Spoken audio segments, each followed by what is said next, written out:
Thank you very much. Good morning, everyone. My name is Peter Tabbins. I'm the NDP critic for the climate crisis. I'm joined this morning by my colleague, MPP Butila Carpice, who's the NDP critic for mental health and addictions. Today, we're introducing a new private member's bill, Climate Crisis Health Protection Plan Act 2020. Although COVID-19 has not been linked to the climate crisis, experts say novel diseases like it will continue to emerge and be increasingly common as the world heats up. We believe that the Government of Ontario must act now to ensure that the people of Ontario are prepared to deal with and survive the climate crisis. If they don't, we'll have more devastating public health crises on our hands in the years to come. Families are already experiencing property damage and losses as the climate crisis causes more flooding, tornadoes, and wildfires in Ontario. And we know this is just the tip of the iceberg. The world we're dealing with is different from the one that we expected when we shaped the public health and the acute care healthcare systems over the last 2 decades. And we know in the 2 decades to come, there will be even greater changes that we will have to adapt to.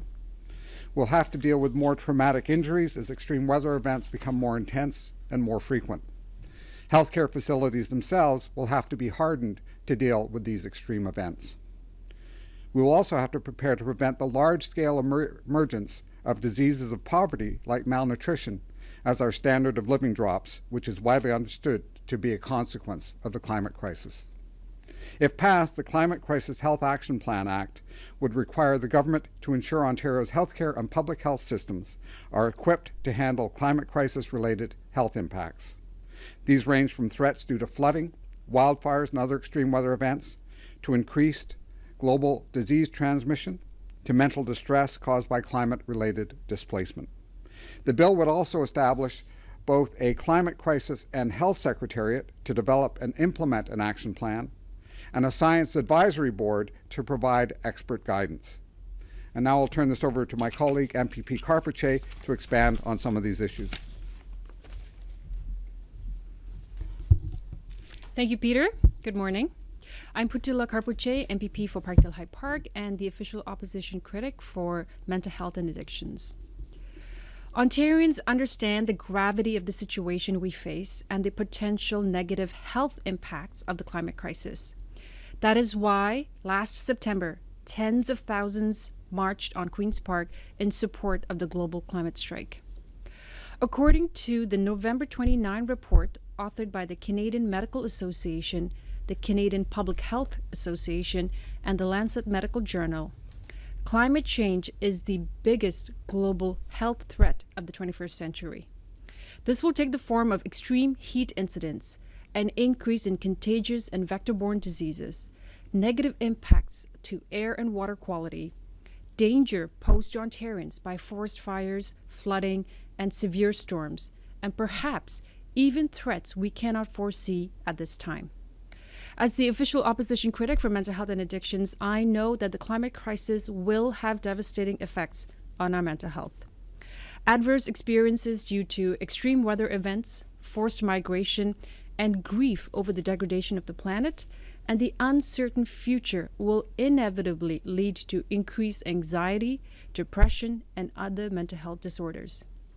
We have seen how a crisis like COVID-19 has caused a sharp rise in Ontarians reporting poor mental health, and there is currently a large unmet need for mental health services. More importantly, though, the climate crisis will attack the core social determinants of mental health, including housing stability, food security, social supports, and reliable, adequate income. The climate crisis will also affect the physical and social environments that are crucial to mental health. It will cause more poverty and a lowered standard of living, and will introduce tremendous uncertainty in all of our lives. Crucially, it will exacerbate existing social and economic inequalities, meaning that those already pushed to the margins in our society, including Black, Indigenous, and racialized communities, will be most adversely impacted. As public health research has shown, inequality makes us sick, and we must account for this in our response to the climate crisis. We have seen the devastating costs associated with failing to prepare for a crisis such as COVID-19. Premier Ford's severe cuts to public health and prior government's inability to learn from SARS show us that we must not make short-sighted decisions solely to save a few dollars in the budget now. Rather, we must start to put in place the structures and procedures we will need to address the present and future health impacts of the climate crisis. While there are historical precedents for COVID-19, there is no precedent for the climate crisis. That is why we must take concrete steps now to ensure the health of present and future generations. The Ford government has had a shameful record on the climate crisis to this point in their mandate. They have dismantled Ontario's cap-and-trade system, cancelled the 50 Million Trees program, and abolished the Office of the Environmental Commissioner of Ontario, to name a few. Throughout this pandemic, the key message of the Ford government has been that the health and safety of Ontarians is their top priority. This bill presents an opportunity for them to act on this commitment and to begin to rectify their disgraceful response to the climate crisis. I encourage all MPPs to support this bill. Thank you. Thank you, Patil. So, we're open to any questions that you might have. Ladies and gentlemen, as a reminder, should you have any questions, please press star 1. If you're using a speakerphone, please lift your handset before pressing any keys.